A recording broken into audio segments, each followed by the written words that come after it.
성도 여러분 안녕하세요. 8월 22일 화요일입니다. 함께 찬송가 445장 태산을 넘어 험곡에 가도 찬양하시겠습니다.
아멘. 이 시간 함께 나눌 말씀은 사도행전 25장 13절에서 27절입니다. 수일 후에 아그라빠 왕과 버니게가 베스도에게 문안하러 가이사랴에 와서 여러 날을 있더니 베스도가 바울의 일로 왕에게 고하여 이르되 벨릭스가 한 사람을 구류하여 두었는데 내가 예루살렘에 있을 때에 유대인의 대제사장들과 장로들이 그를 고소하여 정죄하기를 청하기에 내가 대답하되 무릇 피고가 원고들 앞에서 고소 사건에 대하여 변명할 기회가 있기 전에 내주는 것은 로마 사람의 법이 아니라 하였노라. 그러므로 그들이 나와 함께 여기 오매 내가 지체하지 아니하고 이튿날 재판 자리에 앉아 명하여 그 사람을 데려왔으나 원고들이 서서 내가 짐작하던 것 같은 악행의 혐의는 하나도 제시하지 아니하고 오직 자기들의 종교와 또는 예수라 하는 이가 죽은 것을 살아있다고 바울이 주장하는 그 일에 관한 문제로 고발하는 것뿐이라. 내가 이 일에 대하여 어떻게 심리할지를 몰라서 바울에게 묻되 예루살렘에 올라가서 이 일에 신문을 받으려느냐 한즉 바울은 황제의 판결을 받도록 자기를 지켜주기를 호소하므로 내가 그를 가이사에게 보내기까지 지켜두라 명하였노라 하니 아그리빠가 베스도에게 이르되 나도 이 사람의 말을 듣고자 하노라. 베스도가 이르되 내일 들으시리이다 하더라. 이튿날 아그리빠와 버니게가 크게 위험을 갖추고 와서 천부장들과 시중에 높은 사람들과 함께 접견 장소에 들어오고 베스도의 명으로 바울을 데려오니 베스도가 말하되 아그리빠 왕과 여기 같이 있는 여러분들이여 당신들이 보는 이 사람은 유대의 모든 무리가 크게 외치되 살려두지 못할 사람이라고 하여 예루살렘에서 와 여기서도 내게 청언하였으나 내가 살피건대 죽일 죄를 범한 일이 없더이다. 그러나 그가 황제에게 상소한 고로 보내기로 결정하였나이다. 그에 대하여 황제께 확실한 사실을 아랠 것이 없으므로 신문한 후 상소할 자료가 있을까 하여 당신들 앞, 특히 아그리빠 왕 당신 앞에 그를 세웠나이다. 그 제목도 밝히지 아니하고 죄수를 보내는 것이 무리한 일인 줄 아나이다 하였더라. 아멘. 벨릭스에 이어 새롭게 유대의 총독이 된 베스도에게는 한 가지 큰 고민이 생겼습니다. 그것은 바로 벨릭스가 마무리 짓지 못했던 바울에 대한 처결이었습니다. 개인적인 이해관계에 얽혀서 벨릭스는 사도 바울을 무려 약 2년가량 헤롯 궁에 가두어 두었습니다. 그리고 베스도가 오자마자 여전히 예루살렘에 있는 대제사장들과 장로들은 그에게 바울을 다시 고소하겠다고 그를 예루살렘으로 다시 내어달라고 하자 베스도는 로마의 법대로 먼저 피고인 바울에게 최소한의 변론 기회가 주어져야 한다고 로마의 질서를 내세워서 바울에 대한 재판을 가이사랴에서 이어가게 했습니다. 그런데 베스도는 앞 본문에서 아무리 양쪽의 말들을 들어보아도 바울에게서 어떤 특별한 죄를 잡아낼 것이 없었습니다. 그가 볼 때 바울의 신앙과 유대인들의 신앙적 견해 차이가 있을 뿐 정치적으로 로마에 해를 끼칠 만한 죄를 묻기가 어려웠습니다. 그래서 내심 바울이 스스로 예루살렘으로 가서 재판을 이어갔으면 바랬지만 바울은 자기의 로마 시민권을 내세우면서 가이사에게 상소를 요청한 것입니다. 이에 베스도도 어쩔 도리가 없이 그의 요청을 받아주었습니다. 그런데 막상 베스도가 가이사에게 사건의 요지를 정리해서 보내려는데 바울에 대한 기소 내용이 마땅치 않아서 심각하게 고민하고 있었던 그때에 때마침 갈릴리의 분봉왕이었던 아그리빠 2세와 그의 누이 버니게가 찾아온 것입니다. 그들은 새로 부임한 베스도 총독에게 인사차 방문하였지만 베스도의 고민을 듣고서 자신들도 당시에 잘 알려진 바울의 재판에 배석할 수 있도록 요청합니다. 베스도도 나쁠 것이 전혀 없었습니다. 오히려 유대의 실정을 잘 알고 있는 아그리빠 왕이 바울을 신문한다면 뭔가 도움이 될 것이라 생각하고 바로 다음 날 바울을 그들 앞에 세워 변론하게 한 것이 바로 오늘 본문의 내용입니다. 성도 여러분, 결론부터 말씀드리자면 본문에 등장한 아그리빠 왕 또한 베스도에게 그리 큰 도움이 되지 못했습니다. 이유는 유대인들의 고소 자체가 거짓과 사사로운 모욕으로 가득했기 때문입니다. 그리고 바울에게는 시간이 지나면 지날수록 변론의 기회가 계속 이어질수록 오히려 더욱 담대하게 그리고 명확하게 복음을 전할 수 있었습니다. 성도 여러분, 우리가 본문에서 무려 2년여 동안 바울이 옥에 갇혀 고난의 시간을 보내면서도 끝까지 기회가 주어질 때마다 복음을 전하는 이 바울의 모습을 보면서 도전을 얻기를 원합니다. 그에게는 하나님의 때를 기다리는 인내가 있었고 그 시간을 통해서 여러 사람들에게 복음을 전할 수 있었습니다. 오늘 본문에서 드러난 바울의 고난의 특징은 두 가지로 생각할 수 있겠습니다. 각각 그 고난의 특징을 통하여 말씀의 교훈을 나누기를 원합니다. 첫째로 성도 여러분, 바울의 고난은 부활의 주님을 믿음으로 당하는 고난이었습니다. 19절의 말씀에 보면 유대인들의 고소의 초점은 어떤 바울이 행한 악한 행동에 있지 않았습니다. 그들은 오직 자기들이 가지고 있는 유대교와 예수라 하는 죽은 사람이 다시 살았다고 주장하는 바울의 입장에서 벌어진 갈등 때문에 고소가 일어난 것입니다. 그들은 예수 그리스도를 인정하지 않았습니다. 그들은 예수의 부활 자체를 거짓으로 여겼습니다. 그런데 성도 여러분, 바울이 과거에 그들과 같은 입장이었기 때문에 그들을 너무나도 잘 알고 있었던 것입니다.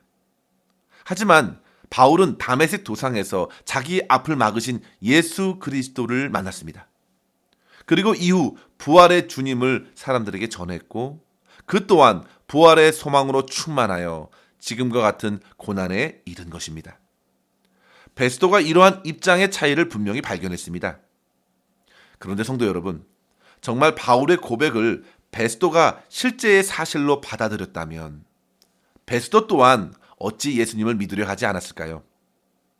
그러나 그는 복음이 진술되어도 그것을 믿으려 하기보다 그저 하나의 재판 사건으로 다루고 있다는 점입니다. 그는 그저 바울에게서 어떤 악한 혐의가 발견되지 않았고 그의 말과 그의 태도는 매우 현명하고 담대하게 드러났음에도 주님을 믿는 신앙에까지 이르지 못한 아쉬움이 있습니다. 성도 여러분, 과연 복음을 받아들일 수 있는 것은 하나님의 은혜가 아니면 설명이 될 수 없다는 것입니다. 복음이 들려질 때 그것이 믿어지고 그 말씀이 마음에서 떠나지 않는 것이죠. 그리고 그 복음 대신 예수 그리스도를 더욱 알고 싶어하는 마음이 속에서부터 타오르는 것, 그것은 참으로 큰 은혜입니다. 사도 바울은 그렇게 주님을 만났습니다. 주님의 음성을 듣고 부활의 주님을 배웠습니다. 그리고 이후 그는 부활의 주님을 포기할 수 없었습니다. 바울은 고린도전서 15장 14절에서 그리스도께서 만일 다시 살아나지 못하셨으면 우리가 전파하는 것도 헛것이요 너의 믿음도 헛것이라 했습니다. 또한 주님의 부활이 없다면 여전히 우리는 죄 가운데 있을 것이라 했습니다. 그만큼 바울에게 주님의 부활은 신앙의 뿌리가 된 것입니다. 지금 바울은 그 부활의 주님을 믿음으로 고난을 받아냅니다.